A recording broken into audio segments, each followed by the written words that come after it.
কিছু মার্কেটিং করিয়া বাবা ইফতারি কিছু খাদ্যদ্রব্য লইয়া যখন সায়েদাবাদ থেকে গাড়িতে উঠছে, এখন দিলটা নরম করবা। সায়েদাবাদ থেকে গাড়িতে উঠে কুমিল্লা দক্ষিণে গেছে ও বাজান, তখন দাউদকান্দি ফেরিঘাট ছিল, তখন কিন্তু ব্রিজ ছিল না। আল্লাহর বান্দা ফেরিঘাটে জাম লাগিয়া ফেরিঘাটেই রাত 12টা বেজে গেছে।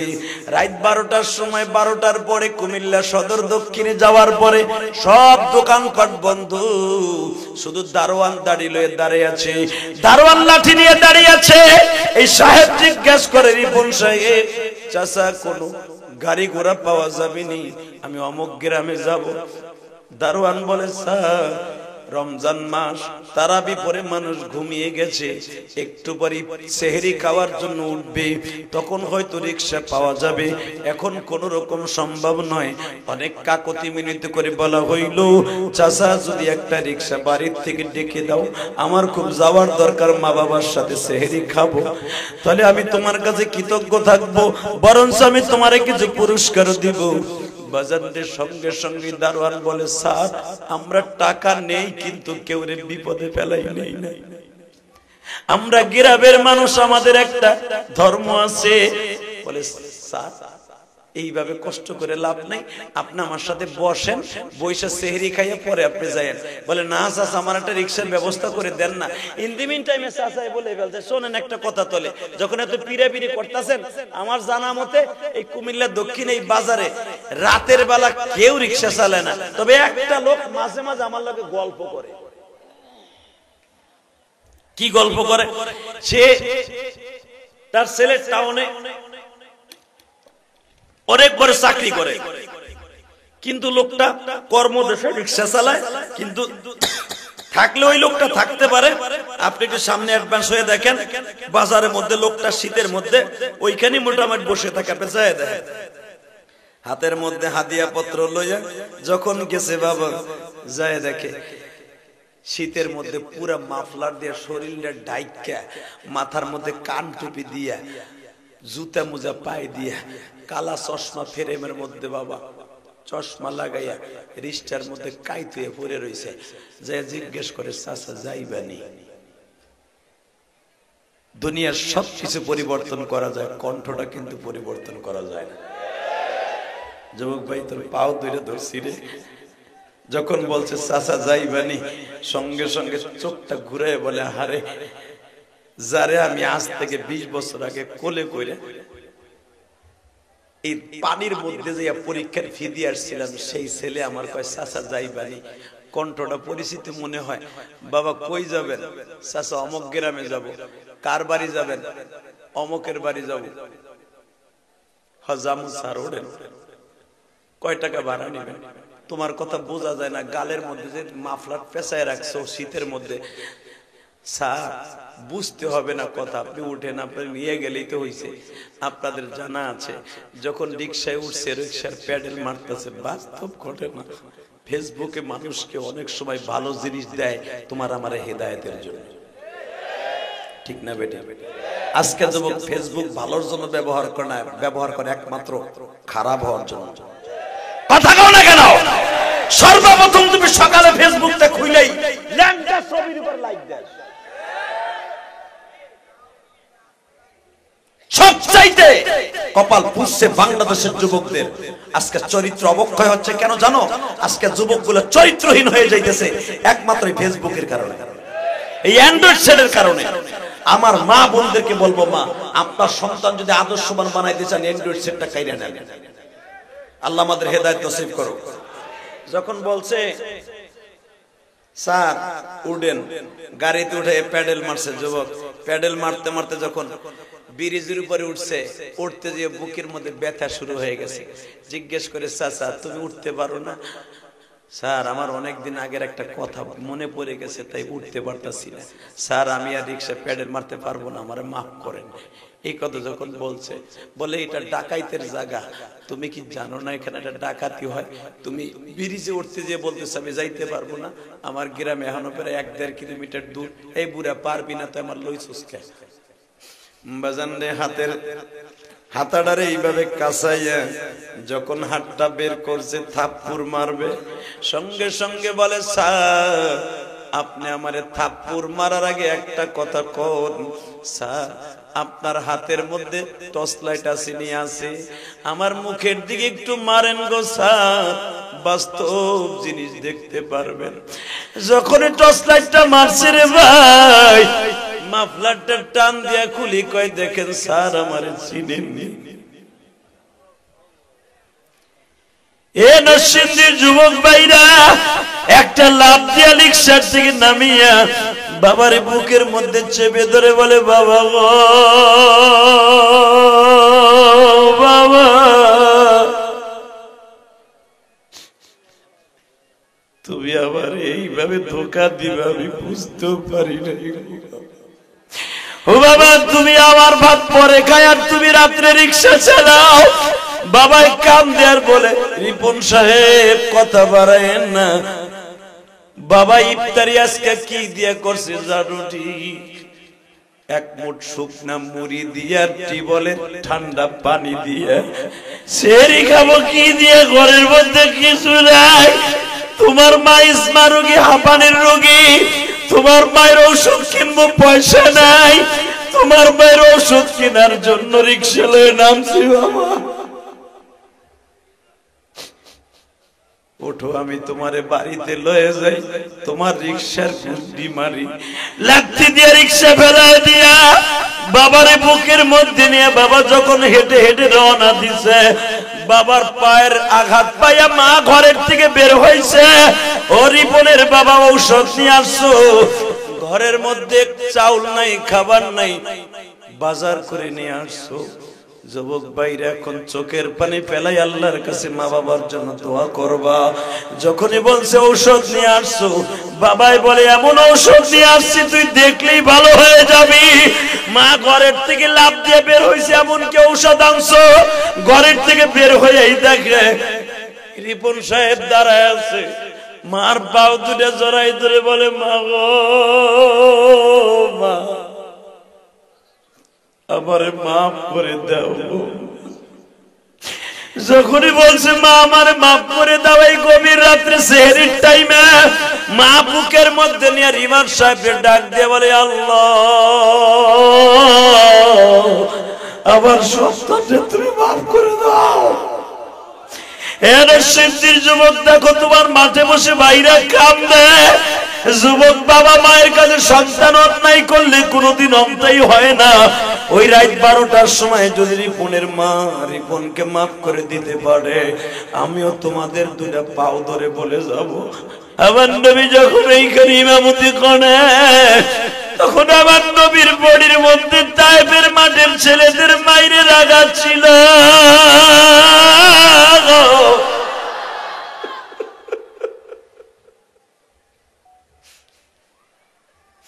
শুনলে আপনারা আশ্চর্য হয়ে যাবেন। এই তায়েফের মাঠে যখন আমার নবী ইমামতি করতে দাঁড়িয়েছে, যখন এই ফিলিস্তিনে বাবে ইসবাত বাইতুল মুকাদ্দাসের বাবে ইসবাত যেটাকে বলা হয়, এই দরজাটাই ওরা দখল করতে চায়, এই বেশরমাগুলা। হে বাজানা, কোন দিলটা নরম করে কাঁদবা যদি আমার নবীরে একবার স্বপ্নে দেখতে চাও।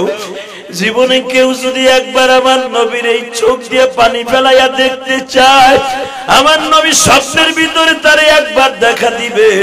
একবার যদি কেউ নবীরে দেখিয়েই ফেলে স্বপ্নে, ওই লোকটার জন্য জাহান্নামের আগুন হারাম হয়ে যাবে। দুনিয়ায় মাকে স্বপ্নে দেখলা, বাবাকে স্বপ্নে দেখলা, চাচারে স্বপ্নে দেখলা, কত মানুষকে স্বপ্নে দেখলাম। আমার নবীরে দেখতে কি মনটা চায় না? বাবা, আমার নবীরে যদি স্বপ্নে দেখতে চাও, এখন চোখের পানি ফেলায় ফিলিস্তিনের জন্য, নবীর জন্য কাঁদো।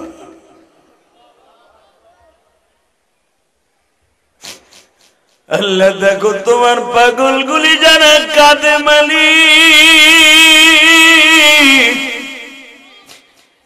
এই মজমার মধ্যে কার যেন মা নাই, কার যেন বাবা নাই। এই পৃথিবীতে মায়ের মতো কেউ নাই।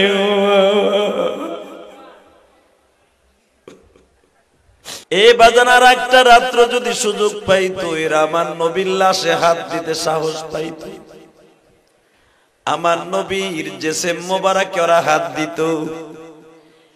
আমার নবীকে নেয়ার মতো ক্ষমতা তো পৃথিবীর কারোই নাই। তদরিন কালে নুরুদ্দিন জঙ্গি নামে সৌদি আরবকে শাসন করত বাবা। তখন তুর্কিরা সৌদি মক্কা মদিনা শাসন করত। নুরুদ্দিন জঙ্গিকে আমার নবী স্বপ্নে দেখায়, নুরুদ্দিন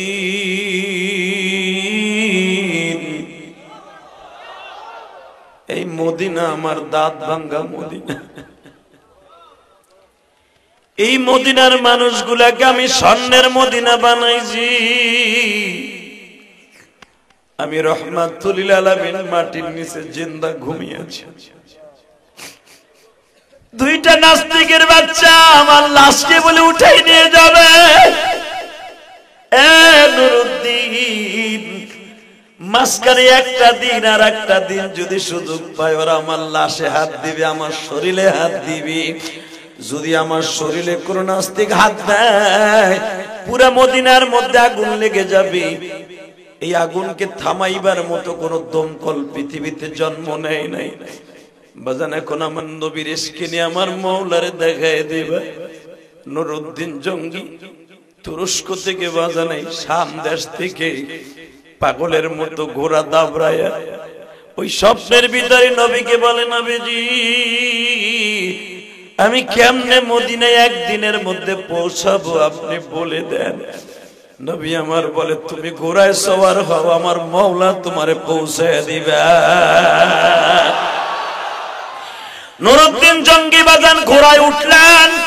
ঘোড়াকে চাবুক মারার পরে বললেন, আমি জানি না কত দূরত্ব তুই আমার মওলার হুকুমে মদিনায় নিয়ে যাবি।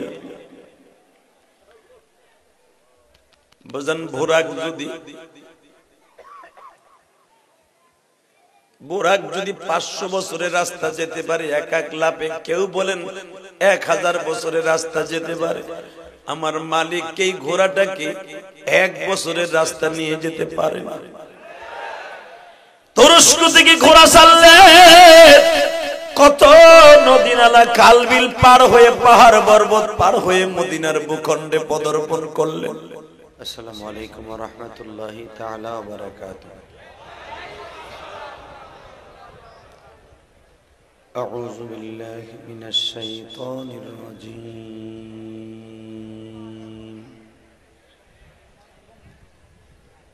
بسم الله الرحمن الرحيم.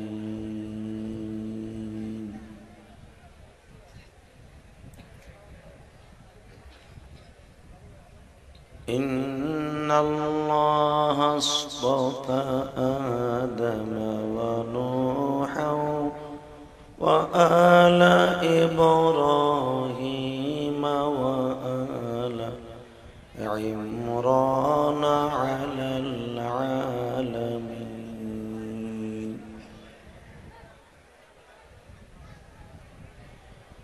وإنك لعلى خلق عظيم.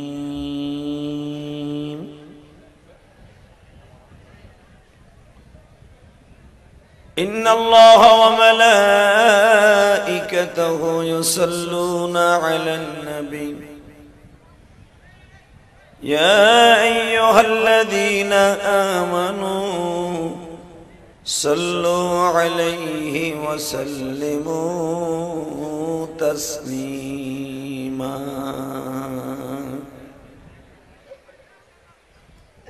اللهم صل على محمد وعلى آل محمد كما صليت على إبراهيم وعلى آل إبراهيم إنك حميد مجيد. সকলে দুরূদ শরীফটা পড়েন, কাজে লাগবে। দুরূদ শরীফ পড়লে চেহারা সুন্দর হয়, দুরূদ শরীফ পড়লে দোয়া কবুল হয়, হাসতে হাসতে জান্নাতের টিকিট পায়। আরো জোরে বলেন। অতএব কারো জবান বন্ধ রাখেন না, সবাই একসাথে পড়েন। اللهم صل على محمد وعلى آل محمد كما صليت على إبراهيم وعلى آل إبراهيم إنك حميد مجيد اللهم بارك على محمد وعلى آل محمد كما باركت على إبراهيم وعلى آل إبراهيم إنك حميد مجيد हम सब मुसाफिर हैं, वही आखिर ठिकाना,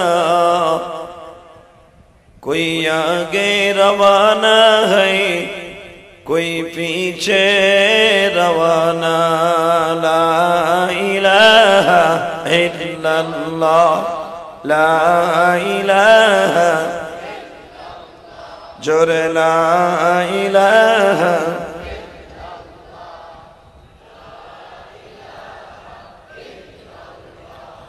ला इलाहा इल्लल्लाह, ला इलाहा,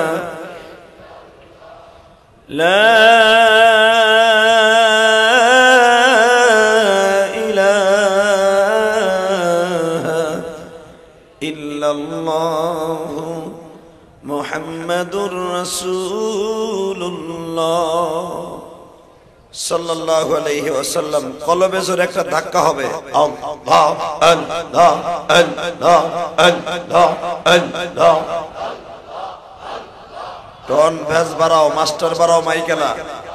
আল্লাহ আল্লাহ আল্লাহ আল্লাহ আল্লাহ।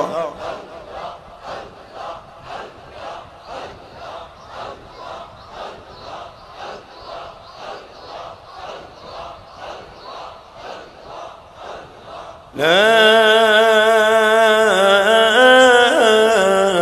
إله إلا الله محمد رسول الله। সমস্ত প্রশংসার মালিককে আরো জোরে বলতে হবে, আরো জোরে। দুই হাত উঁচা করে বলেন তো, জোরে জোরে উঠেন উঠেন। একসাথে নামান নামান, একসাথে উঠবে, একসাথে নামবে। মাইকলা মাইক ক্লিয়ার করো, টন বেস বাড়াও, মাস্টার বাড়াও। বড় একটা স্পিকার আমার দিক ঘোরাও, তোমার এই স্টুডিওটা আমার কভার করতে পারবে না। দেখি মাস্টার বাড়াও তো, একসাথে একসাথে বলতে হবে, একসাথে হাত উঠবে, একসাথে নামবে। রেডি? সমস্ত প্রশংসার মালিক কে? নামান হাত। ঠিক আছে, এবার আর একবার উঠবে। রেডি? আমি কিছু রেডি করতে উঠে গেছি। একসাথে উঠবে, একসাথে নামবে। রেডি? নরসিংদী রায়পুরের মানুষ, এখান থেকে সহিহ সালামতে বাসায় যাওয়ার তৌফিক কে দিবেন? নামান হাত। আল্লাহ এই হাতগুলোকে আপনি কবুল করেন, জানে মালে বরকত দান করেন, হালাল রিজিকের ব্যবস্থা করেন। যে আল্লাহ আপনাকে আমাকে বক্তা শ্রোতা হিসাবে এখানে আসার বসবার তৌফিক দান করেছেন, ওই মহান সত্তার শুকরিয়া জোরে সোরে বলি আলহামদুলিল্লাহ। প্রশংসা করলেন কার? সব কাজের শুরুতে কার নাম নেবেন? খানা খাওয়ার সময়, পানি খাওয়ার সময়, সুদ খাওয়ার সময়।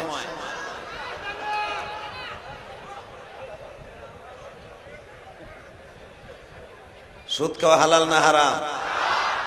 খাইতে খুব আরাম।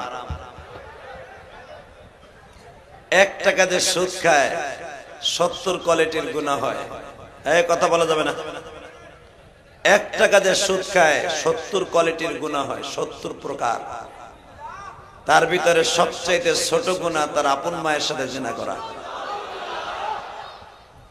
মার সাথে জিনা করার গুনাহ নিয়ে কবরে যাবেন, আর আপনার কবরে জান্নাতের খাবার দিবে।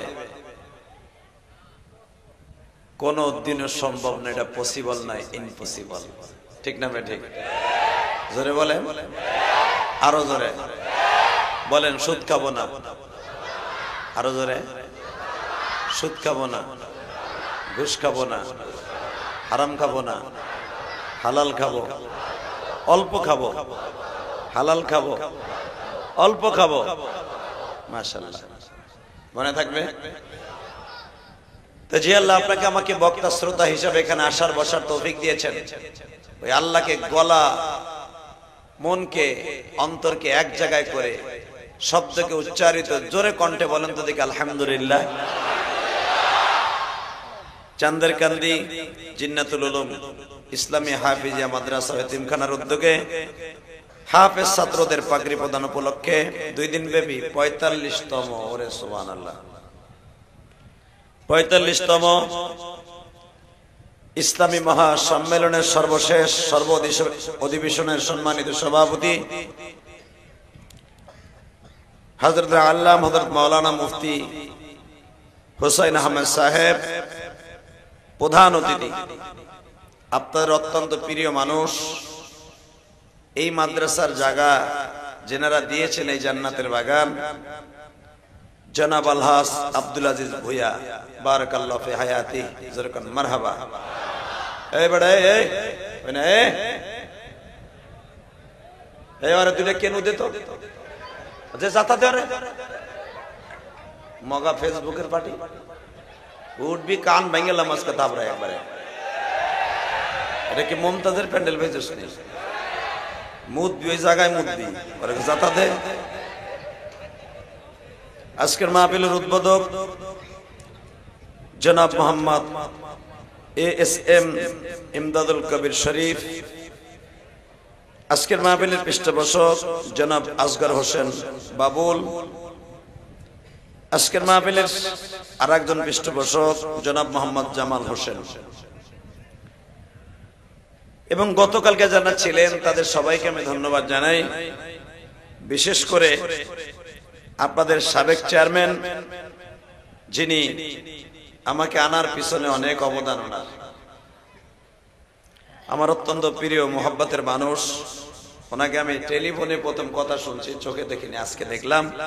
আমারই ডাইন পাশে বসে আছেন খোরশেদ আলম, সভাপতি অত্র মাদ্রাসার। আল্লাহ চেয়ারম্যান সাহেবকে কবুল করেন। এবং আর একজন নিবেদক, আপনাদের অত্যন্ত প্রিয় মানুষ, সাধারণ সম্পাদক সেক্রেটারি জনাব মোহাম্মদ শামীম মাহবুব। সকলকে আমি আমার অন্তরস্থ থেকে ধন্যবাদ জানাই। এবং আমার আগে যিনি ওয়াজ করেছেন আমার ছোট ভাইয়ের মতো মুফতি শরীফুল হক আব্বাসী, এবং আর একজনের পরিচয় তো পাইছেন, মুফতি মনিরুল ইসলাম শরিয়তপুরী। আমি সকলকে আমার অন্তরস্থল থেকে ধন্যবাদ জানাই। বিশেষ করে আমার ডানে বামে অনেক শিক্ষাজীবী, অনুরাগী, অনেক জ্ঞানী জ্ঞানী, মুহাক্কিক, মুদাক্কিক, দেশপ্রেমিক এবং অনেক মুক্তিযোদ্ধারা আমার এখানে বসে আছেন। একজন মুক্তিযোদ্ধার মাথায় আমি পাগড়ি পরিয়ে দিলাম, এবং সবচেয়ে যারা আমার সামনে বসে আছেন, যদিও আপনারা নিচে বসছেন, আমার চাইতে আপনার দাম বেশি। ঠিক না বেটে? আপাতত এটা বন্ধ করেন তো ফ্যানটা। এবং আমাকে সবার চাইতে আজকের মাহফিলের দাম হলো যেই কোরআনের পাখিদের মাথায় পাগড়ি পরিয়ে দিলাম। আপনি কি জানেন তাদের দাম কত? যদি আপনি জানতেন, একজন কোরআনের হাফেজকে অন্তত আপনি না খাইয়া থাকলেও তারে ভাত খাওয়াইয়া আপনি কোরআনের হাফেজ বানাইতেন। কথা কন না কেন? সৌভাগ্যবান ওই সমস্ত বাড়িওয়ালারা যাদের কষ্টের অর্জিত সম্পদের কিছু খাবার খেয়ে এই কোরআনের পাখিগুলা কোরআনের পাখি হলো। আলহামদুলিল্লাহ বলেন। কিয়ামতের মাঠে এই কোরআনের পাখিরা যখন জান্নাতের ভিতরে উঠবে, যখন এই কোরআনের পাখিগুলো জান্নাতের ভিতরে আল্লাহ পাখা লাগাই দেবে, কোরআনের পাখা, তাদের পাখার মধ্যে লেখা থাকবে কোরআন শরীফের 30টা পারা। আর সুবহানাল্লাহ, কালকে বাইতে যায় কইও। কিছু কিছু বুড়া আছে ওয়াজে ফার্মের মুরগি, আবার যখন চাষির লাগে মারামারি লাগে 1 সপ্তাহ ছোড়ে না। চাষি হারে পান দিলেও বুড়াটাই খায় না। বাবার বাবা কি শক্তি বুড়ে আর বোর সামনে ও আজাইয়া হে ফার্মের মুরগি। আবার দেখবেন কুটনা কইতে দিবেন মসজিদে বইয়া নামাজ পড়ে কুটনা কথা শুরু করে। ওই ইমাম সাহেবরে গরম ডিম দেয় কতক্ষণ না কেন। তবে এমন কাজ করবেন যেন আমি খুশি হই, বিশেষ করে আমার বুড়া বাবাজিরা, যেন আমরা একসাথে জান্নাতের একটা আলা মাকাম আল্লাহ দান করেন। জোরে কেন আমিন, আরো জোরে বলে আমিন। এবার আমার সাথে বলবেন এই জমিনের মালিক কে? আল্লাহ আছে না নাই? বিশ্বাস হয়? হয়। আল্লাহ আমাকে যত সময় কথা বলার তৌফিক দান করবেন, আপনি থাকবেন না ভাগবেন? সবাই থাকবেন, সবাই থাকবেন। আল্লাহকে হাত উঠাই দেখান তো কে কে ভাগবেন।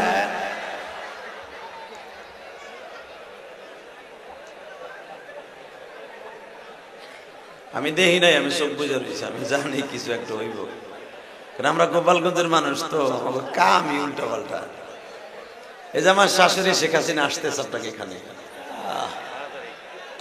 12 তারিখ আসিতেছে, গোপালগঞ্জের নয়নমণি, আমার দেশের গর্ব, বঙ্গবন্ধু কন্যা। আরে মিয়া হ্যারে যা কিছু কন কন, আমার কিচ্ছু আসে যায় না। দেশ উন্নত হয়েছে এর ভিতরে কোনো সন্দেহ নেই। কথা কন না কেন? এই যে মেট্রো রেল, এই যে আপনাকে রাস্তাটা একবারে পেরাত করে 20 মিনিটে নসিম দিয়ে কে দিছে তোমার ওটা? কথা কন না কে? এখন আর জোন নাই। তবে একটা কথার উত্তর চাই, এই জমিনের মালিক কে? আল্লাহ আছে না? বলেন তো আলহামদুলিল্লাহ, আল্লাহু আকবার। যতদিন এই দেহে আছে প্রাণ, গেয়ে যাব আমার মাওলার এই গান। এই গানকে যারা স্তব্ধ করে আসবে, ওদের ডাল পালা, ওদের পঙ্গপালের মতো যতই আসবে, প্রত্যেকটা বেঈমানদের জুতা দিয়ে সোজা করব। রাজি আছো না নাই? কে কে রাজি আছো? আল্লাহকে দুই হাত দেখায় দাও। কি কেউ নাই তাকবীরদের মতো? কো হিজলা বিটিকে মতো হিজলা।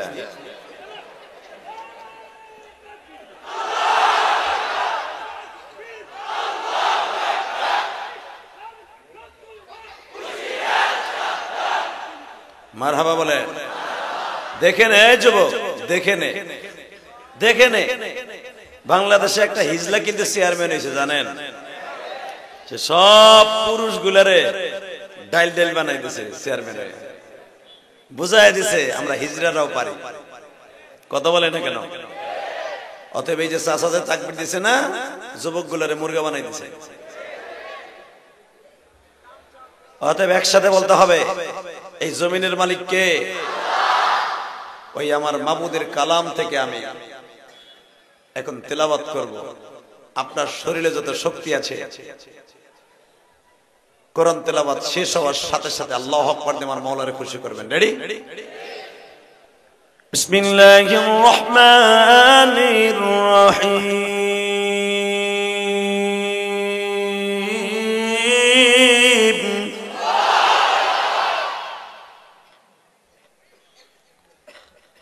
إن الله اصطفى آدم ونوحا وآل إبراهيم وآل عمران على العالمين.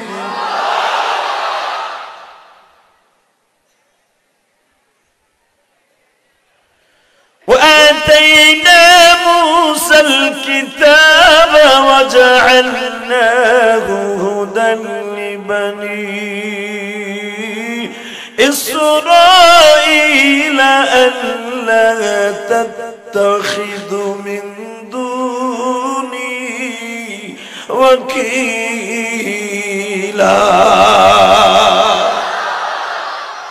ذرية من حملنا مع نوح إنه كان عبدا شكورا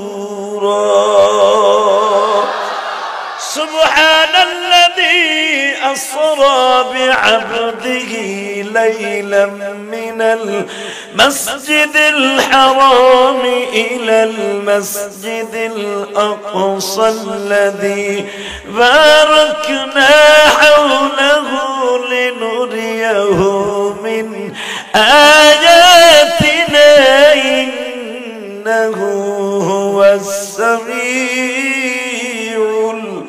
البصير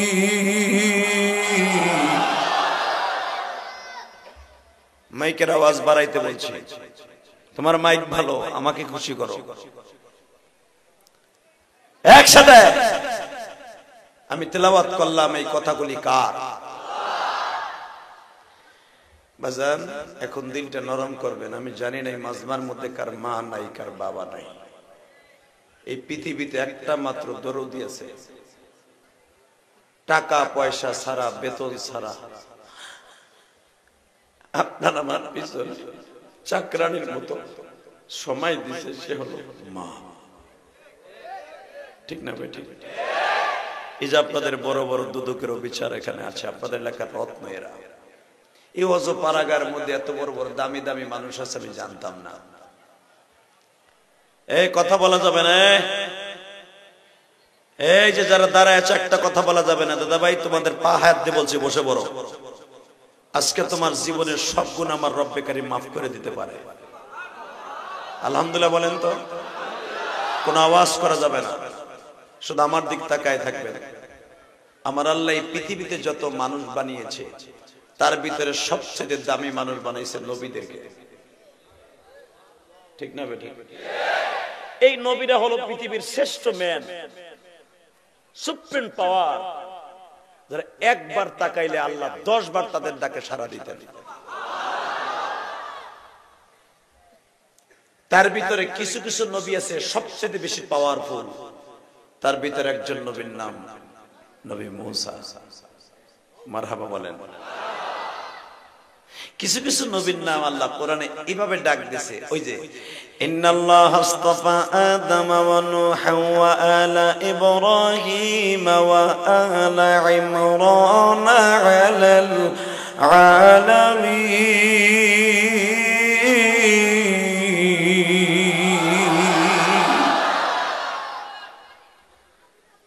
কষ্ট হবে চলে যাবেন আমারও আর শুনতে হইলে যে উঠবে ওর লুঙ্গি টেনে ধরবেন বহুত কষ্ট করে আইছে গতকালকে পাবনা মাহফিল করে যমুনার সাথে পার হইছি তখন আমার গাড়ির চাকা গেছে বাস্ট হয়ে এই রাত 2টার সময় কই পামুর চাকা সারার মিস্ত্রি কোন গাড়ি আস্তে আস্তে ধাক্কাইতে ধাক্কাইতে সারা রাত রাস্তায় গেছে বালু খাইছি দুলা খাইছি কিন্তু যদি আমার দাওয়াতটা এখানে না হইতো তাই তো আর আসতাম না ঢাকা আসা লাগতো না ওই দিকেই ছিল আপনাকে চেয়ারম্যান এবং সভাপতি সেক্রেটারি মিলে সো মাইরে লইছে এর ভিতরে একটা কারণ হয়েছিল যার কারণে আসার নামত ছিল কিন্তু আপনাদের উপস্থিতি দেখে আপনাদের ব্যবহার দেখে বুকটা ভরে গেছে একজন একবারে কুদ্দুস মেয়ের মতো আমরা বয়ে রয়েছে ওটা না দেয় না সে দেয় না মনে হয় একটু শেখ খাইছে কালকে বেটা বৌরাতের মায়ের খাইছে খা থাকি ওই মানুষের কাছে বুঝান লাগে যে আমি মায়ের খেয়েছি না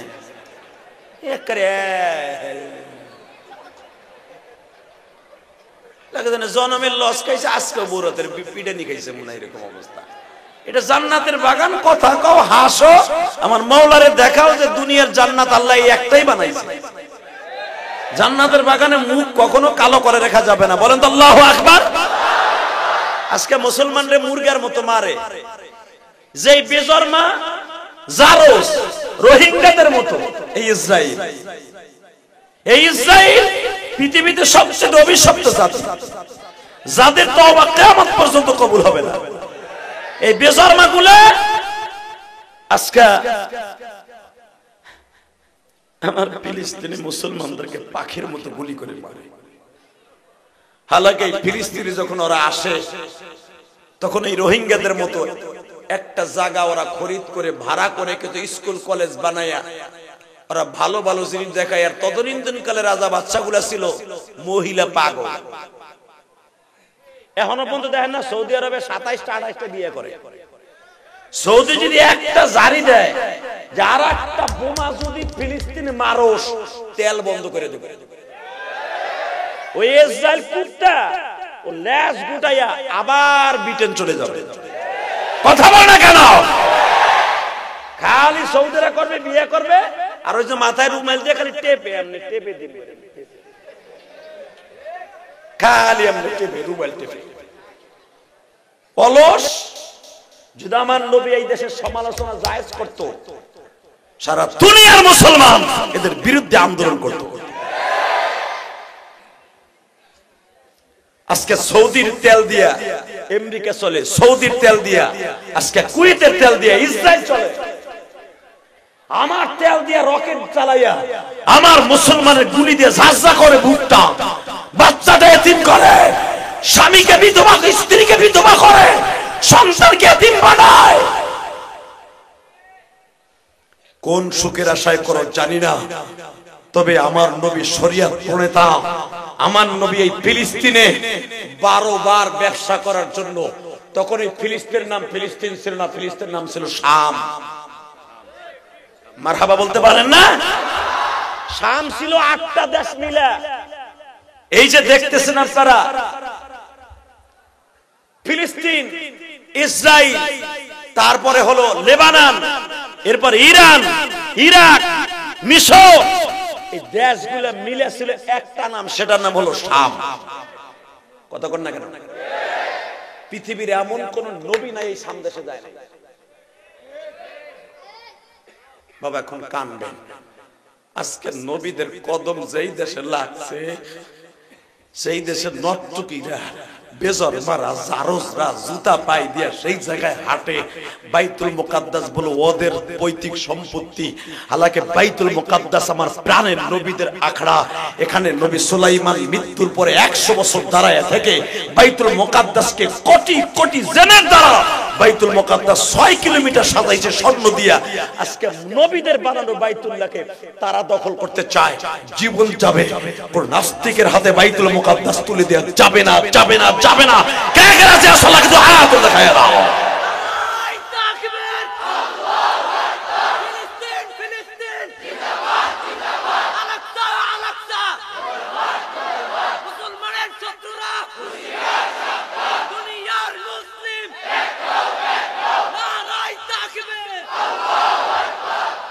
এই তাকবীর দিবা বাঘের মতো গর্জন।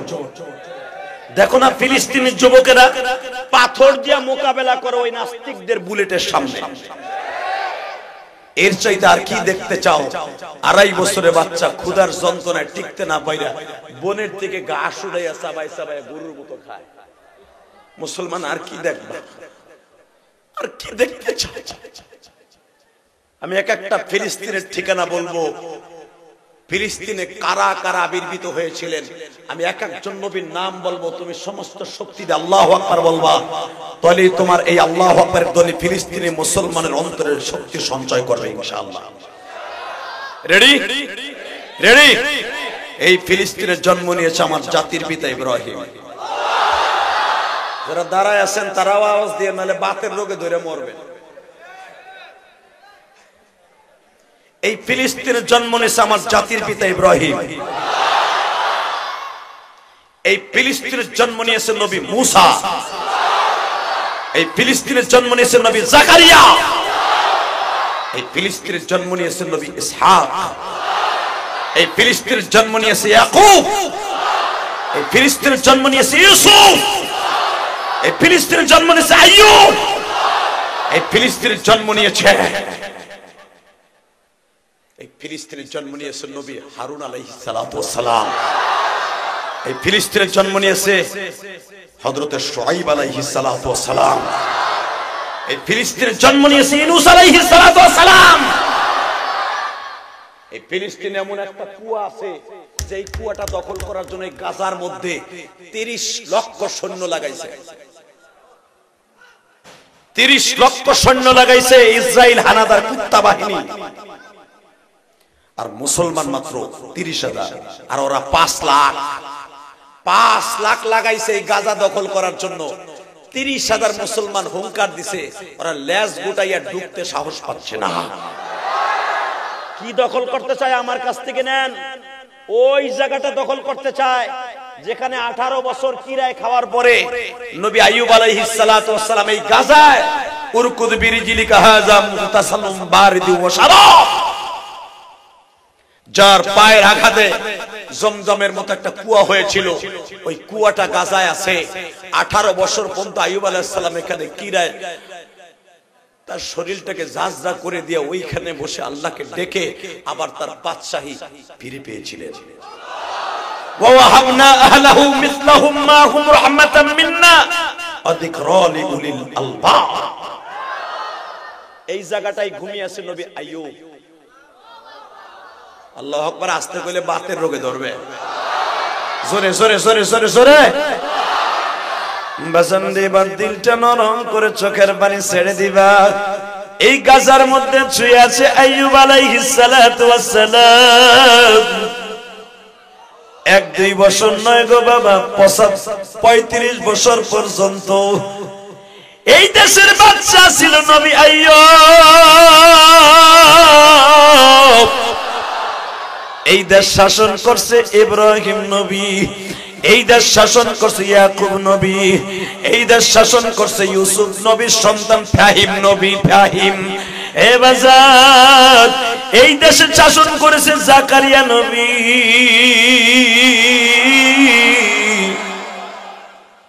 কিয়ামতের আগে বাজান 2টা মসজিদ আমার আল্লাহ ধ্বংস করবে না। এই 2টাকে কেরেন দিয়া ফেরেশতার মাধ্যমে আসমানে তুলে নিয়ে যাবে। ও বাজান, একটা হলো বাইতুল্লাহ যেটা মক্কা কাবা ঘর, আর একটা হলো বাইতুল মুকাদ্দাস। নামাজ পড়ছে নরসিংদীর যুবক ভাইরা, শুধু এখন চোখের পানি ফেলে কাঁদবা। আমার নবী যখন এইখানে ইমামতি করে, তখন আমার নবীর বডির মধ্যে তায়েফের মাঠের ছেলেদের মাইরে আঘাত ছিল।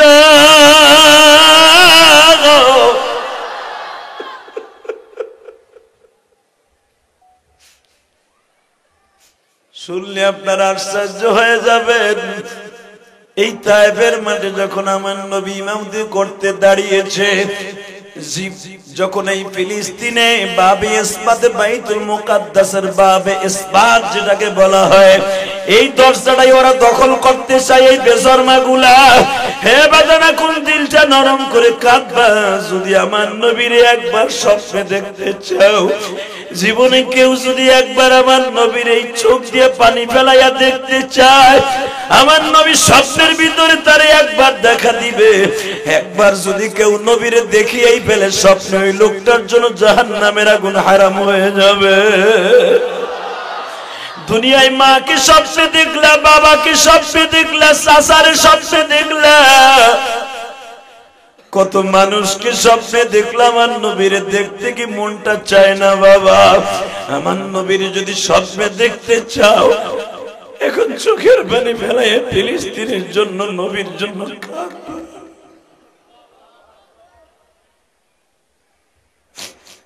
আল্লাহ দেখো তোমার পাগলগুলি জানা কাঁদে মালিক। এই মজমার মধ্যে কার যেন মা নাই, কার যেন বাবা নাই। এই পৃথিবীতে মায়ের মতো দরদে কেউ নাই।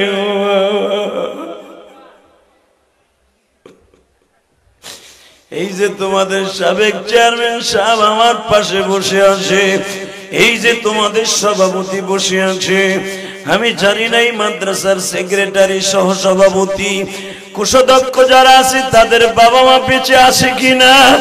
তবে সেই সন্তান মায়ের জন্য একবার কাঁদে গো বাবা। ওই মা বাবা কোনোদিন জাহান্নামের আগুনে জ্বলবে না।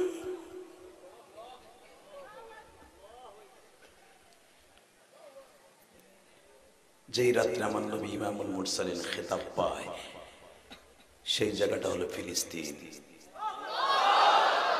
জোরে জোরে জোরে জোরে জোরে জোরে। আমার নবী যে স্থান থেকে ইমামুল মুরসালিন খেতাব পাইলেন, ওই জায়গায় দাঁড়াইয়া দুনিয়া সব নবী নবীর পিছনে মুক্তাদি হইলেন। আল্লাহ ইচ্ছা করলে কাবা ঘরের সামনে দাঁড় করে নবীর ইমামুল মুরসালিন খেতাব দিতে পারতেন, কিন্তু তা দেন নাই। মেরাজের রাত্রে এই সামনে আনিয়া বাইতুল মুকাদ্দাসকে কিবলা বানাইয়া নবীর দিয়ে ইমামতি করাইছে। জোরে জোরে জোরে জোরে। এই বাইতুল মুকাদ্দাস এত তাড়াতাড়ি কোনো নাস্তিকের হাতে তুলে দেওয়া যাবে না। রাজি আছেন না নাই? আল্লাহু আকবার জোরে বলেন তো। লিল্লাহি তাকবীর। আস্তে কথা কয়, তাকবীর দিনা জোরে। লিল্লাহি তাকবীর। ফিলিস্তিন ফিলিস্তিন ফিলিস্তিন ফিলিস্তিন। আল আকসা আল আকসা। আরো জোরে। ইসরাইল ইসরাইল। নিপাত যাক, ধ্বংস হোক। জোরে। ইসরাইল ইসরাইল ইসরাইল ইসরাইল। লিল্লাহি তাকবীর। আল কোরআনের আলো। নারায়ে তাকবীর। এইভাবে দিবা তাকবীর, ঈমানের শক্তি আবার ফিরে আসবে। আল্লাহু আকবার বলেন তো। এবার আমার দিকে দেখেন। এই ফিলিস্তিনে নবী মুসা, এখনো পর্যন্ত মুসা নবীর কবর এই ফিলিস্তিনে। পাকা দিয়ে দাও, ফেন না, পাকা দিয়ে দাও, পিছনে দাঁড়ায়। যুবক, আমি তোর দুইটা পাও ধরে বলে দিয়ে যাই, নরসিংদীর পিছনে পিছনে, শুধু পিছনে। আর জীবনে এই নরসিংদী রায়পুরে আসি বা না আসি, কিন্তু একটা আওয়াজ শুনতে চাই। যেই দেশে এত নবী আবির্ভূত হয়েছেন, যেই দেশে এত নবীর কদম লেগেছে, ওই দেশটা কোন ইহুদির বাচ্চা যদি উলঙ্গ হইয়া চলে, জীবনের বিনিময়ে ছেড়ে দেওয়া যাবে না। যদি মাননীয় প্রধানমন্ত্রী একবার বলতো যে ফিলিস্তিনে যাওয়ার জন্য কারা কারা রেডি আছেন, আমি ইলিয়াস রহমান জাদি এক নম্বরে দাঁড়াই। দেখেন না, একজন 80 বছরের বৃদ্ধ মুসলমান ফিলিস্তিন দূতাবাসে যে বলে আমার ভিসা দেন। সুবহানাল্লাহ। মাইকের আওয়াজ কমাই দিলি কে রে ভাই? এমনি গলা সাইনাসিড হয়ে গেছে, তুই ডিস্টার্ব করিস না আমারে, আওয়াজ বাড়া। শুধু আমি আপনাদের কাছে বলতে চাই, 80 বছরের একটা বৃদ্ধ লোক যদি বলতে পারে যে আমার ভিসা দেন, আমি ফিলিস্তিন যাব বাইতুল মুকাদ্দাস রক্ষা করার জন্য, এই আমাকে যদি মাননীয় প্রধানমন্ত্রী ভিসা দেয়, নরসিংদী যেতে রাজি আছো না নাই? রাজি আছো না নাই? কে কে রাজি আছো দেখে আল্লাহকে হাত তুলে দেখাই দাও তো, তাকবীর ধরে দিয়া।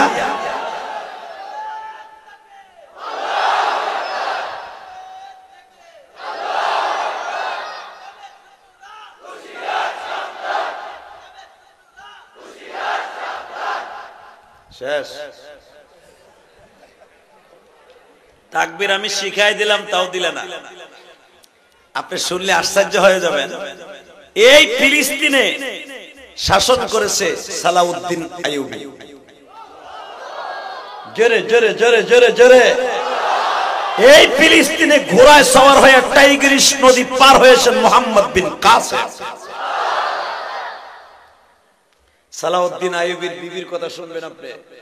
আমাদের দেশের একটা চেয়ারম্যানের বউ, হেয়ার গুতে এলাকার মানুষ সেবদা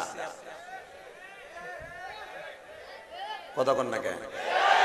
আর মুহাম্মদ বিন কাসেম সালাউদ্দিন আইয়ুবী এত বড়। এ ভাই, এ কই যাও তোমরা দুইজন? এ ভাই যাক, হ্যাঁ দুইজন যাওয়ার চান্স দিছি, আর একটা ওটার চান্স দিব না। রেডি রেডি, তাকা ওই দিকে। সালাউদ্দিন আইয়ুবী এমন মর্দ মুজাহিদ ছিলেন, উনি সকালবেলা তরবারি হাতে নিতেন, আর আসরের নামাজের পরে তরবারি খাপে ঢুকাইতেন। এই যে মিস্টার হিটলার আপনারা গাইলেন, মিস্টার হিটলার যখন ইহুদি নিধন করলো, ইহুদিগুলারে এই বেজরমাগুলারে মারলো গণহারে, একবারে কচু কাটা কাটলো, হাজার হাজার বেঈমানগুলা মারলো ইহুদিগুলা। সারা পৃথিবী তার বিরুদ্ধে বদনামের ঝড় উঠেছিল। হিটলার কি কাম করলো, কি কাম করলো? হিটলার তখন বলছিল, আমি কি কাম করলাম বুঝবি আমি মরার অনেক বছর পরে। এই যে এখন বোঝা যাইতেছে বেজার মারা করে কি, কথা কন না কেন? এই আপনাদের কষ্ট হইতেছে, ক্ষুধা লাগছে, তাহলে এবার আমার দিকে তাকান। রেডি? হিটলারকে আমি ধন্যবাদ জানাই, লোকটা যদি মুসলমান হইতো, যদি মুসলমান হইতো, এই ইহুদি নিধন করার আল্লাহ খুশি হওয়ার কারণে তার প্রথম জান্নাত দান করত। কারণ এই ইহুদির গোষ্ঠী এমন এমন জারজের জারজ, আমার নবীর শুদ্ধ এরা সারে না। এরা আমার নবীর লাশ চুরি করার জন্য মদিনায় ঢুকছে, কথা কন না কেন? এদের দুটা নাস্তিক নাম ছিল ডেভিড আর কেলিক্স। নাম কি? আস্তে কথা কইেন না, নাম কি? ডেভিড আর কেলিক্স। এদেরকে সরকারি ভাবে টাকা পয়সা দিয়া, খাওন দাওন দিয়া, দাওয়াত ও তাবলীগের কাম শিখাইয়া ছদ্মবেশে এগো পাঠাইছে মদিনায় মুহাম্মাদের লাশটা চুরি করে লইবে। এরা মসজিদে বুখারা যেটাকে বলে, যে মসজিদে নববী থেকে উত্তর পাশে, উলামা ইকরাম এখন দিলটা নরম করবেন, আপনারা ইতিহাস জানেন। এই ডেভিড আর কেলিক্স এরা মা ফাতেমার মসজিদ, মসজিদে আলী যেটাকে বলা হয়, আর বুখারা মসজিদ, এই দুই মসজিদের মাঝখানে জায়গা ভাড়া নিছে। ভাড়া নিয়ে আর সারাদিন দাওয়াত ও তাবলীগের কাজ করত, আর রাত্রে তারা রাস্তা খনন করত মাটির তল দিয়ে। আমরা যেরকম ভাবে নদীর 100 ফুট নিচের থেকে রাস্তা বানাইছে না, কর্ণফুলী টানেল, ওরাও টানেল বানাইতেছিল, টানেল বানাইতেছিল নবীর লাশটা লইয়া। কষ্ট হইতেছে? এবার ইমানকে তাজা করে নরসিংদীর যুবক। এই বেজরমাগুলা কত বড় কত বড় কত বড় জারস্তায় যায়, কত বড় শত্রু আমাদের। এরা একাধারে 1.5 বছর সময় লাগাইয়া আস্তে আস্তে আস্তে করে মাটিগুলা খনন করে জান্নাতুল বাকি কবরস্থানে ফেলে ফেলে এর একবারে নবীর লাশ পর্যন্ত চলে গেছে। এমনকি আমার নবীর পা মোবারক দেখা যাইতেছে। বাজানরে এবার একটা আওয়াজ দিও, যখনই আমার নবীর পা মোবারক আর একটা রাত যদি সুযোগ পাইতো, এই বাজান আর একটা রাত্র যদি সুযোগ পাইতো, এরা আমার নবীর লাশে হাত দিতে সাহস পাইতো। আমার নবীর জিসিম মোবারকে ওরা হাত দিত। আমার নবীকে নেয়ার মতো ক্ষমতা তো পৃথিবীর কারোই নাই। তদরিন কালে নুরুদ্দিন জঙ্গি নামে সৌদি আরবকে শাসন করত বাবা। তখন তুর্কিরা সৌদি মক্কা মদিনা শাসন করত। নুরুদ্দিন জঙ্গিকে আমার নবী স্বপ্নে দেখায়, নুরুদ্দিন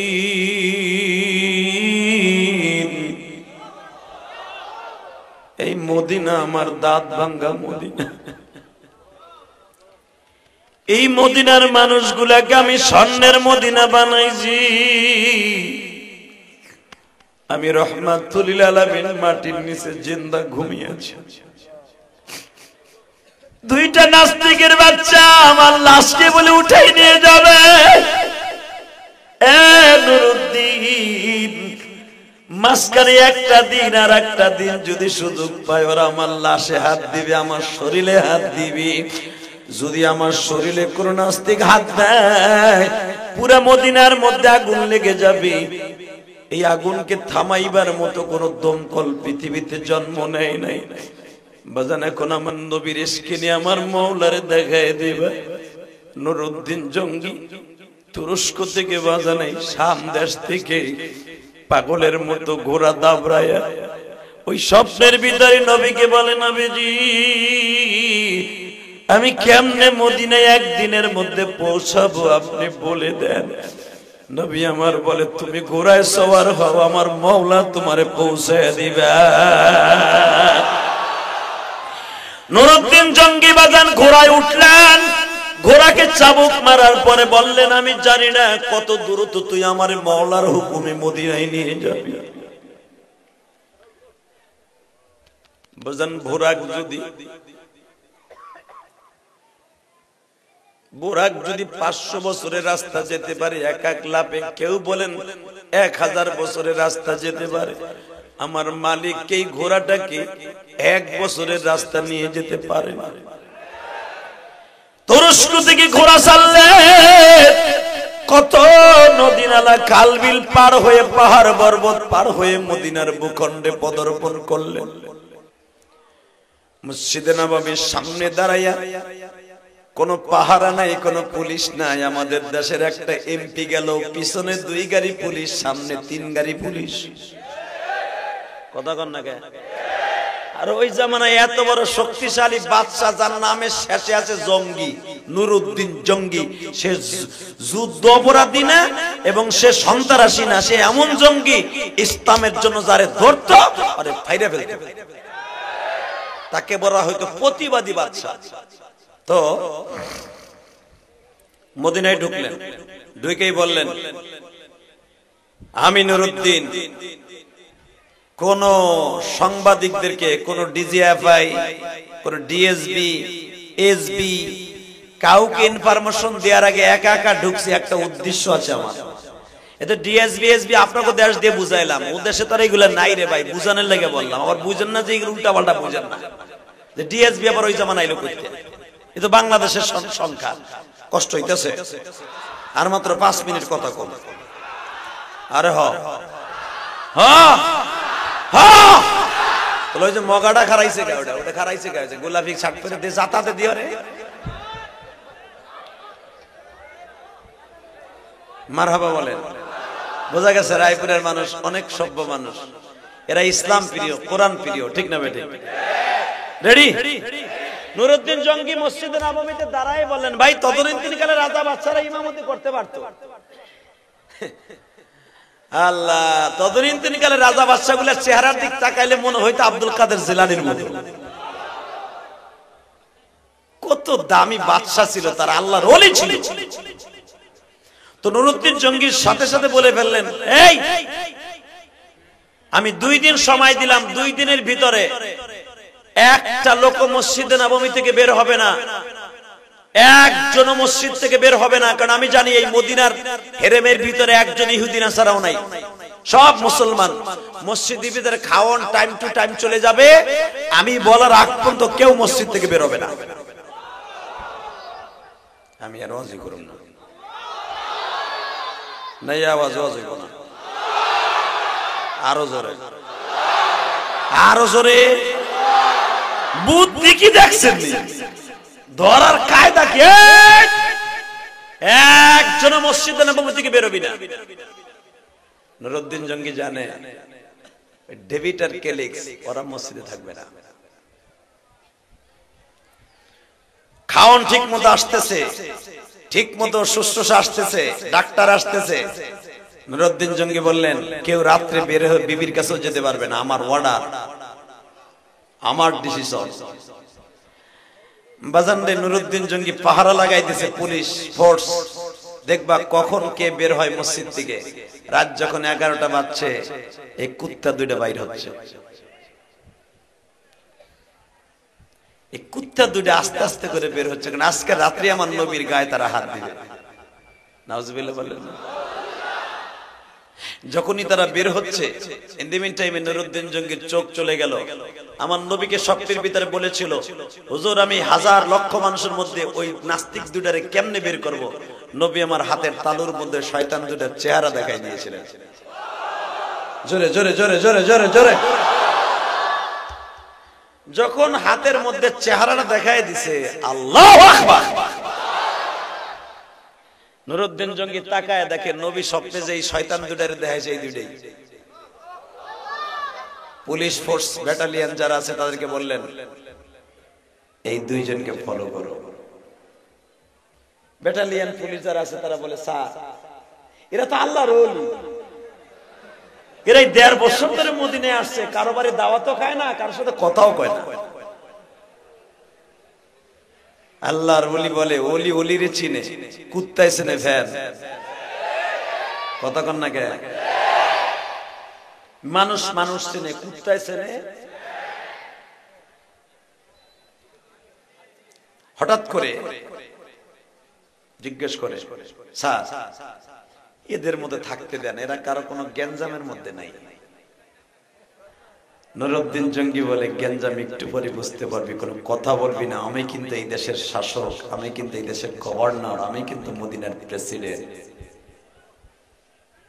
আমাদের দেশের প্রেসিডেন্ট আব্দুল হামিদ সাহেব চলে গেছেন, চুপ্পু সাহেব আসছেন, ওনার বাড়ির পাশে, একবার ওনার বাড়ির কাছে কালকে প্রোগ্রাম করে আসলাম। শুধু একটা কথা বলবেন, চুপ্পু সাহেব যদি আপনাদের এই এলাকায় আসে, রাস্তা একটা কুত্তাও থাকবে না। কুত্তা থাকলেও পুলিশের র্যাবে ওরা গুলি করে মাইরে এলে, যদি ওর পেটের মধ্যে আবার বন্দুক কি থাকে, বোমা থাকে, কথা কন না কেন জোরে? আপনাকে চেয়ারম্যান কইছে, তাহলে বোঝা গেছে, ঠিক আছে, কথা কন না কেন? আর হালাকে এমন লোক এখানে আছে, বাড়ির সামনে যে কুত্তা দৌড়ায়, দিল মারলে কুত্তা আর ওরা কামড় দিতে যায়।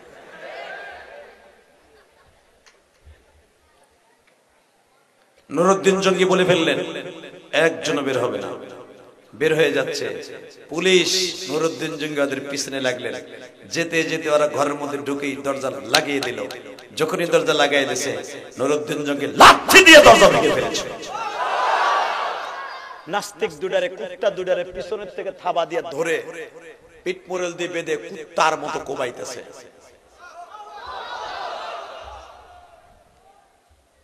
বাজান এখন দিলটা নরম করে কাঁদবে। নুরউদ্দিন জঙ্গির এই কাজগুলো পুলিশ বাহিনীর মধ্যে ভালো লাগতেছে না, স্পিস পিস পিস করতেছে। সারে করে কি? নুরউদ্দিন জঙ্গি এত বড় বুজুর্গ ছিলেন বাবা,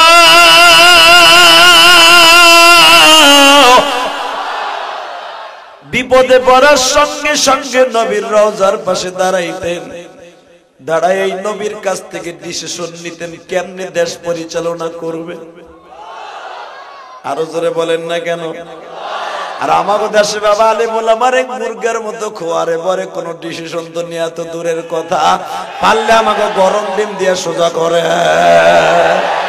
পরিমণির মতো একটা নটটুকির বাদান শ্বশুর বাড়ির মতো কোটে উঠায়, আর আলেম ওলামার চোর ডাকাত বদমাশের মতো কোটে উঠায়।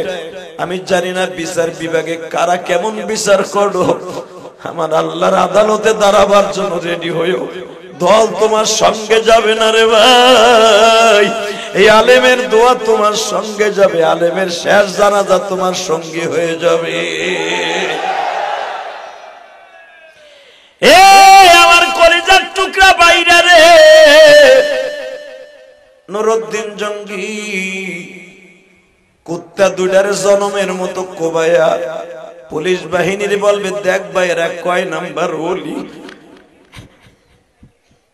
স্যার আমরা আপনার খেলা কিছুই বুঝতেছি না। লাঠি দিয়া একটা চৌকি ফেলায় দিলেন। এই বদমাস দুরা যে চৌকির উপরে খাটের উপরে ঘুমাইতেন, ওই খাটের উপরে বাবা একটা মাদুর, নিচে মাদুর বিছানো থাকতো, এর উপরে একটা ডাল দেয়া থাকতো, এর নিচে সরম পথ থাকতো। বাবা এ বাজান এখন আওয়াজ দিও। নুরউদ্দিন জঙ্গি লাঠি দিয়া সব ফেলে দিয়া তাকায়া পুলিশদেরকে বলে, দেখ এরা কি আল্লাহর ওলি। নুরউদ্দিন জঙ্গির সাথে বলে, স্যার এটা কিসের গর্ত? বলে, দেখ তোরা কেউ আসিস না, আমি যাই। আল্লাহর কুতুব একটা তসলাট লয়ে বাজান মারতে মারতে মারতে যখন কলরিং করতে করতে করতে ঢুকতাছে, আমি দেখবা আশিকে রাসূল এই ময়দানে কে কে আছে।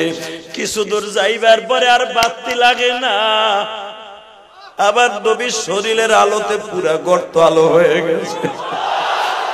নুরউদ্দিন জঙ্গি নবীর রওজার কাছে যায় আসামির মতো শুয়ে আছে। নবীজি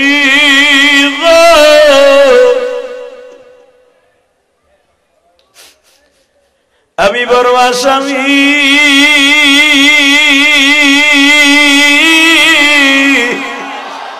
আমি কেন আগের থেকে তদন্ত মানুষ পাঠাই নাই, আমারে ক্ষমা করে দেওয়া যায় না। নুরউদ্দিন জঙ্গি আবার নবীর পাটাকে বাবা বুকের মধ্যে লাগাইয়া যখন চুমা দিচ্ছে, চুমা দিতে দিতে নুরউদ্দিন ওই গর্তের মধ্যে বেহুশ হয়ে যায়। ইতিহাস প্রমাণ করে, আওয়াজ হইতেছে, নুরউদ্দিন রে আমি নবী তোরে একটা শর্তে মাফ করে দিব,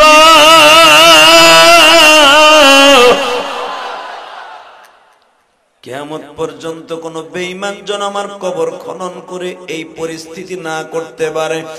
100 ফুট নিচের থেকে তুই সীসা দিয়ে ঢালাই দিয়ে দিবি। ও বাজান, এখন যে আমার নবীর কবর রক্ষণাবেক্ষণ দেখতেছেন হাদি সাহেবরা, আমার নবীর কবর কিন্তু দেখা যায় না। দুইজন খলিফা সহ ওমর আর আবু বকর সহ আমার নবীর কবরটা পুরো 100 ফুট নিচের থেকে সীসা দিয়ে ঢালাই করে দেওয়া হয়েছে। কিয়ামত পর্যন্ত কোন বেঈমান নবীর লাশ আর চুরি করার সিস্টেম নাই। এই যে সেই নাস্তিকের বাচ্চারা, যাই নাস্তিকের বাচ্চাগুলি আমার প্রাণের নবীর দেহ মোবারক চুরি করে নিয়ে যাইতে চেয়েছিল, এরা কোনোদিন মুসলমানের বন্ধু হতে পারে না। আরো জোরে বলতে হবে। এরা এক দুইজন নাই, হাজার হাজার নবীরে মেরেছে। মুসা নবীরে বাজান সকালবেলা মারতে মারতে মারতে মারতে পাগল বানায় ফেলতো। ইলিয়াস নবীরে মারতে মারতে পাগল বানায় ফেলতো।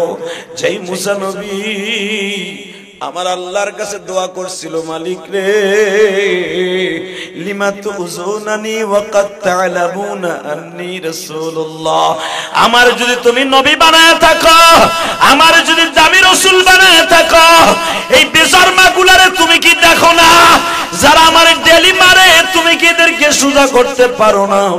বাজান দে আল্লাহর গজব দিয়া কিন্তু ইহুদিদেরকে আল্লাহ শেষ করে দিয়েছিল। এই দুই সাইডটা ইহুদি পৃথিবীতে আছে, জীবন যাক আর থাক, আমার বাইতুল মুকাদ্দাস পৃথিবীর কোন বেঈমানের হাতে তুলে দেয়া যাবে না। রাজি আছেন না নাই? কে কে রাজি আছেন? আল্লাহকে দুই হাত দেখায় দাও।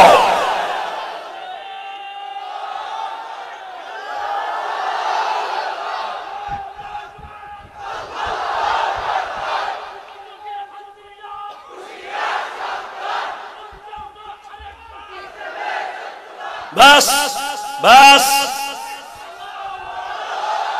মারহাবা বলেন, আল্লাহু আকবার বলেন। ওরা যতই ষড়যন্ত্র করুক, সম্ভব না বাইতুল মুকাদ্দাসকে দখল করা। ইনশাআল্লাহ বলেন। কারণ যে আল্লাহ এই বাইতুল মুকাদ্দাসকে সুন্দর করে সাজাইছে, যে নবীরা, তাদেরকে তো আল্লাহ বাঁচাইছে, ঠিক না বেটি? এই বাইতুল মুকাদ্দাসকে সাজাইছে ইয়াকুব নবী, তারা ওখানে শুয়ে আছে। এই বাইতুল মুকাদ্দাসকে সাজাইছে মুসা নবী, তারা ওখানে শুয়ে আছে। কথা বলেন না কেন? কষ্ট হইতেছে? আর মাত্র 10 মিনিট কথা বলবো। আরে হ হ হ, কয়টা পর্যন্ত চলবে? একটা। সবাই বয়ে থাকবে, সবাই। তাহলে একটা শর্তে, একটা শর্তে, যে উঠবে পরে টাইনা ধরবে, ঠিক আছে? আরে ভাই, আমি ওয়াজ করছিলাম সভাপতি সাহেব গাজীপুরে, গাজীপুরে ওয়াজ করছি, যে উঠবে আর লুঙ্গি টেনে ধরবেন। দেখ বুড়া মাঘ মাসে শীত তো, আধা ঘন্টাকে প্রস্রাব আইছে। প্রস্রাব তাই ডায়াবেটিস রোগীর প্রস্রাব আসে না? এখন তো যখন কইছে লুঙ্গি টেনে ধরবেন, যে উঠবে 60 বছরে বুড়া, উঠবো কেমনি? ডরে আর উঠতে সাহস পাইতেছে না। বেড়ায় চিন্তা ভাবনা করছে উঠবো কেমনে। উঠতে গেল গোলাপানের হাতে লুঙ্গি টান খামু। আবার যেই মজার হুজুর সূরা ইউসুফের তাফসীর ধরছে, উঠতে গেল আবার পর্ব ছুটে যাইব, উঠমু আর না। বুদ্ধি একটা বাইর করছে, বাঙালিকে বুদ্ধি তো, ওই যে প্লাস্টিকের ঠোঙ্গা জুতা আছে না, ওইটারে বেড়া লুঙ্গির মধ্যে নিচ্ছে, নিয়ে মাঘ মাসে শীত তো, চাদর দিয়ে ঘেরাও দিয়ে আস্তে আস্তে ছাড়ছে। যখন আস্তে আস্তে ছাড়ছে, আধা ঘন্টা আগে সাফা জিনিস তো চেরচেরাই উঠছে। যখন করে উঠছে, এখানে পোলায় চাচা আওয়াজ কি? পানি আহে করতে কষ্টে কষ্টে যে হাদির ডরে আমি মুইতা দিছি, বেটা চুপ করে বয়ে থাক। বিশ্বাস করেন, গাজীপুর আমি 2 বছর যাইতে পারি না। গেলে আমার ওয়াজের পিছনে কইতো মাইরা দিছে, ওই যে চাচা মাইরা দিছে। ভাই রে ভাই, হাফিজুর রহমান সিদ্দিকী ওয়াজে কইছিল ওরে বাটপার, এই বেটা ওয়াজ করতেছে, গেলেই দেখতে ওরে বাটপার কই সিলানি দিত। আর ওরে টিকটকার সিকটকার জাহান্নামী গুলো এরে আনি করছে রে। আল্লাহ আমার বাঁচাইছে, ওই সময় আমার ওয়াজ ইউটিউবে ছিল না, তাহলে আমারও কাজ করে লাইতো। গাজীপুর গেলে এখানে কইতো মাইরা দিছে, খবরদার।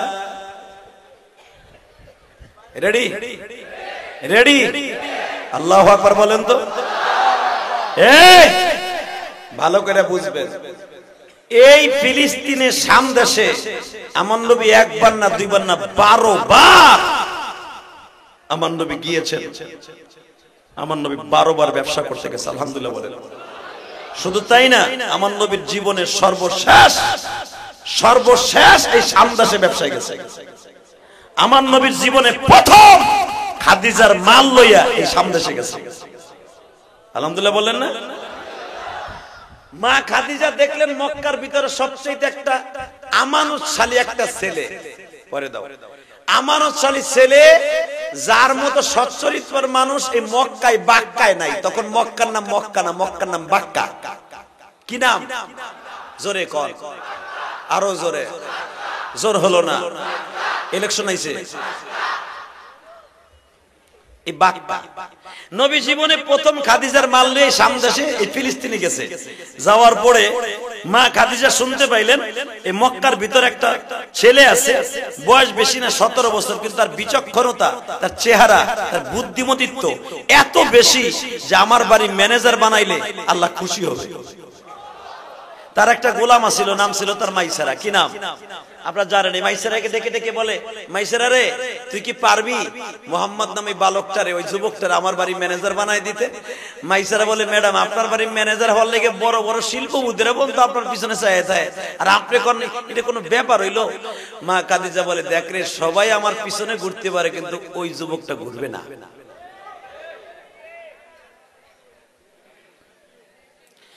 বাজান রে, মাইসারা যখন বলতাছে মোহাম্মদ ভাই আমার ম্যাডামের বাড়ির তুমি ম্যানেজার হইবানি, যখন এই কথা বলতে বাধ্য হয়েছে নবী আমার বলেন, ম্যানেজার গিরি আমি করি না, তবে আমি যদি ম্যানেজারের দায়িত্ব নিতে চাই অন্তত খাদিজার বাড়ির কিছু ম্যানেজারের কায়দা কানুন শিখতে হবে। এক নম্বরে আমারে তোমার ম্যাডামকে শর্ত দিতে হবে। আমি ছোট্টকালে বাবা মা আমি জীবনে বাপ দেখি নাই, মাকে হারিয়েছি, চাচার বাড়ি বড় হয়েছি, আমার চাচা ছাড়া আমি কোনোদিন ব্যবসায় যাব না। নবীর চাচাকে নিয়ে জীবনের প্রথম শাম দেশে গেছে বাবা। মা খাদিজা সব শর্তগুলো মেনে নিলেন। ও আমার যুবক ভাইরা, যেই বাজারে দাঁড়ায় আমার নবী মাল বিক্রি করছেন ওই শহরটার নাম হলো গাজা। আরো জোরে কোন? এই গাজার উপরে এত কোপ কেন? এই বদমাশ গুলার, এই বেজরবা গুলার কেন এত কোপ? একটা মাত্র কারণ, এই গাজার উপরে আল্লাহর রহমত আছে। আর এই গাজার মুসলমানের ঈমান এতই শক্ত বাবা, এই মেরাজ কাপড় নাই, স্বামী নাই, সন্তান নাই, সুমাইয়ার মতো তাদের ঈমান শক্ত বাবা।